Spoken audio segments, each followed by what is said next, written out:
It's a beautiful day here at Garden Crossing, so I thought, you know what, let's go for a walk through the gardens and see what's starting to bloom. Hi, I'm Heidi, and this is the first time I've actually taken a walk out in the gardens this spring.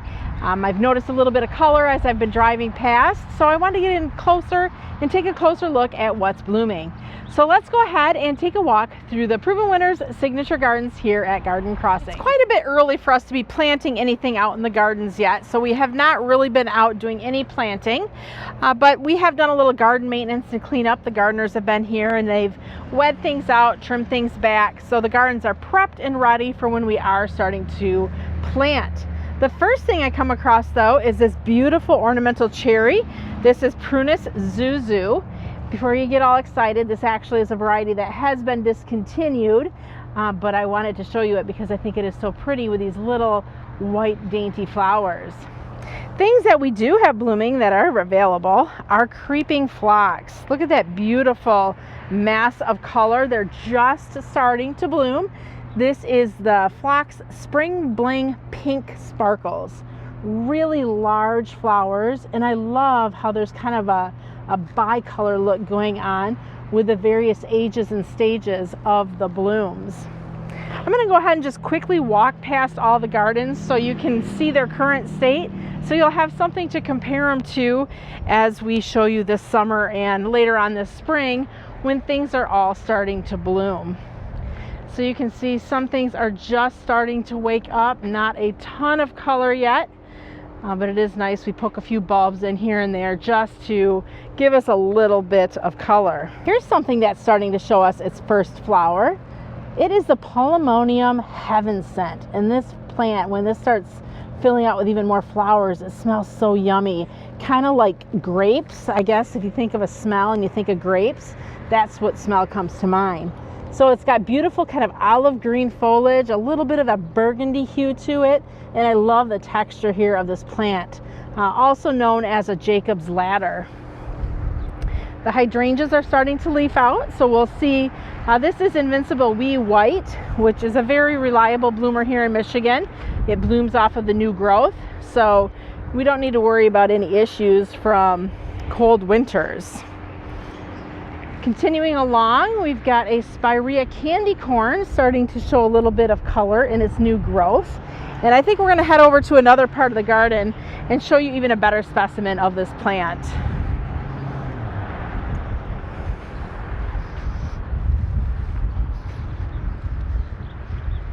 More phlox blooming.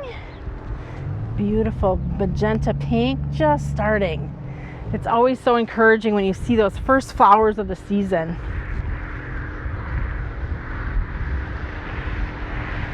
The garden beds are looking so nice and clean, all wet out and just ready to go. So it has been a kind of an atypically warm spring here in Michigan. We're a zone 6A garden. And it's been nice that the gardeners have been able to get out into the spaces and get things all prepped and ready. Typically, we'll start planting annuals here around Mother's Day. We'll have to see what this year brings. Here we've got a garden bed that has been prepped and ready since last fall. So this will be a space that we'll be planting here at some point. It's about 150 foot long by probably about 5 or 6 foot wide. You can see we've got the drip tubing all laid in there. So it's ready to go once we're ready to get in here and start planting. Nice thing about the garden is when you plant plants that have various different colors of foliage, even if you're not seeing a lot of flower color, you do get some interest from the foliage. And here's one example of that. This is a penstemon, nice dark burgundy foliage. This will have pink flowers in the spring or in the summer, but for right now, we're just enjoying the dark foliage. In the center of the garden here, beauty is in full bloom, and this is the Forsythia Show Off. So the thing we like about the Forsythia Show Off series is they bloom from what we'd like to call tip to toe. Basically what that means is there's flowers from the very base of that stem all the way to the very tippy tops. So it's not just color on the top, it's color the whole way. This one here is the Forsythia Starlet. I'm going to actually just walk here on the top of the garden bed so we kind of can see two sides at once. Here we did a nice little swath or a spray of the inkberry gem box holly. They did really nice over the winter. These are an evergreen holly, and they're just adding some structure into this garden bed. So even when there's nothing flowering, we do have some green going on.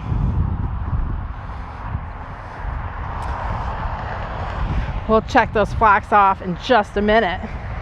There's something I'm eyeing up ahead here. It is Mr. Mustard. Look at the great foliage on that.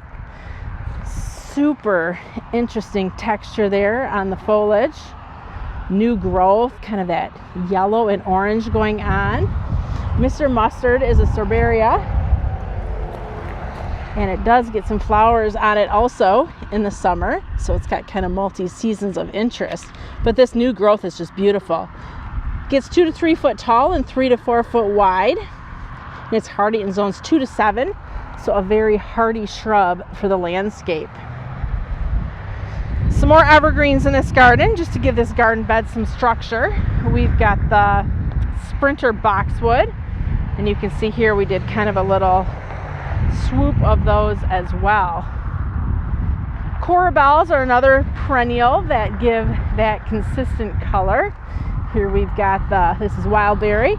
The gardeners went through and kind of trimmed them back a little bit, so they're going to flush out and put on some more foliage to create just a beautiful mound of color. As promised, I said we'd be heading back to the phlox, and we're going to do just that. This here is a planting of several different varieties of phlox. We've got on the end here the Spring Bling Rose Quartz, which is just starting to show a little bit of color. And then more of that pink sparkles, which is just a beautiful mass of color. At the end of this bed here, we've got some more phlox. Magenta Sprite, which is just starting. And then more so in color here is the Rose Sprite. And again, these are just starting, so they're going to be a mass of color once they're fully in bloom. The Waterfall garden is looking nice and tidy. Everything's all trimmed back and looking pretty good. Oh, here's some more of the Heaven Scent. They're not blooming quite yet, but they are sending up some buds. So I would say in a week or so we're going to be getting some flowers there from these Jacob's Ladder.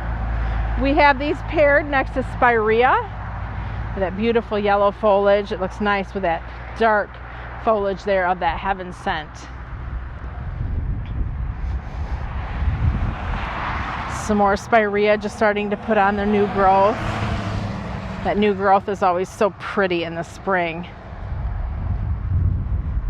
We've got our trees starting to bloom. I think this is a Bradford pear, and then some sort of a ornamental cherry. It was funny, I was saying to Rod just this weekend, I'm like, wow, I feel like all of the pear trees really popped and were in color within like a day. We're gonna head up here into the Waterfall garden because I see some beautiful color. Look at that, tucked in here in the little piece of shade that we have. Which ones are these? These are the Pink A Blue. Pulmonaria. Look at the beautiful periwinkle blooms. Large clusters. Just so much color. And if you're looking for a true blue perennial, which in perennial world, blue and purple are kind of interchangeable words, this Pink A Blue is really a very nice true blue bloom.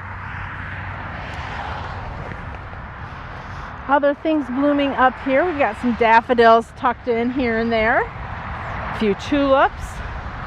Here's another forsythia. This one here is actually forsythia show off, like the main original, the tall one, but we keep this one trimmed back because it's too big for the space that we have it planted. So by keeping it trimmed back, it just kind of tucks in here nicely amongst the other things it's planted with. Heading over to the flower garden here at the far south side of the property. This is the one where we're going to show you some beautiful candy corn spirea that are kind of in their prime right now. The thing I love about this time of year is you see what the gardens started off looking like, and you're just imagining what they're going to be as spring continues to roll around. They go from just kind of barren looking to full of beauty in just a few short weeks or months, and it's awe-inspiring, the creation that God's made for us, and just how everything evolves and can go from barren to bright and beautiful. So let's go take a look there at those spireas. Here are the spirea candy corns, and they are looking quite nice when there's not a ton of color going on in this space. These spirea candy corns are really kind of lighting up the corner of this garden. Bright, kind of coppery orange, fiery red, new growth. And the unique thing with this plant is it'll have more of a kind of a yellow foliage with red or orange tips as it continues to grow throughout the summer.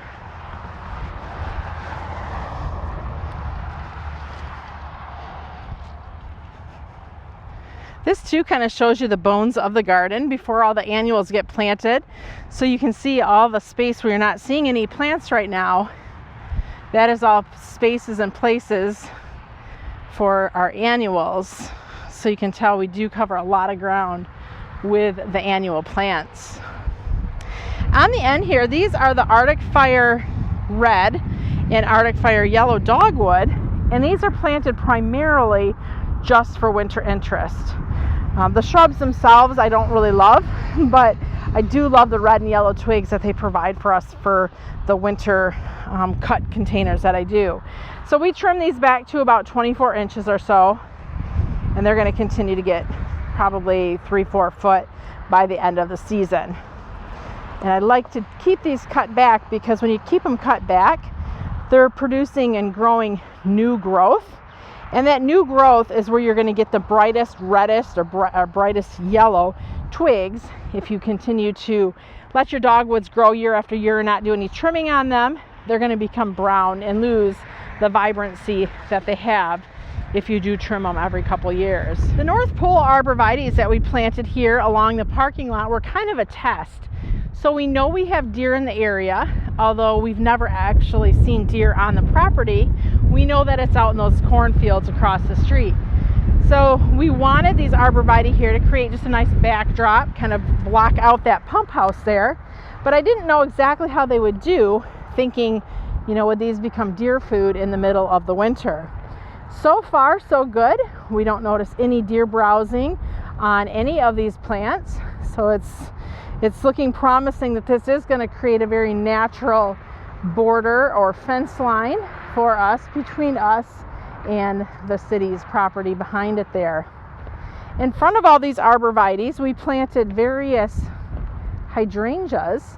We did Little Quickfire, we did Pufferfish, and I believe there's Little Lime Punch, and they are all sprouting, which is really nice. You can see that fresh new green growth. All of the varieties that we planted here are all varieties that bloom off of the new season's growth. So very reliable bloomers, and it's going to be exciting to see what these do this coming year, because this will really be the first season that they've been in here for one full complete year. So we're excited to see all the flowers that we should be seeing on these hydrangea plants. The purpose of this video was to kind of give you a little idea to what the gardens look like before we start planting them up and before they really start taking on that spring and summer color. I think too it's also important to see what things are blooming early. So if you can get in the garden and get a few things in there that will give you kind of that early season color. Hopefully here you could tell that some phlox are definitely a great thing to plant for the early season color, but so is the Jacob's Ladder. Like, I was really surprised to see that those were starting to bloom. I thought maybe this was a little bit early for them. So that's just another idea of what you can plant in your garden to get a little early season color. If you have any questions or comments, please feel free to leave them below. We're going to be doing more videos out in these gardens as things really start to color up. But this at least just shows you the structure of these gardens and what they look like before they are fully planted up with all of the annuals. Thanks for watching.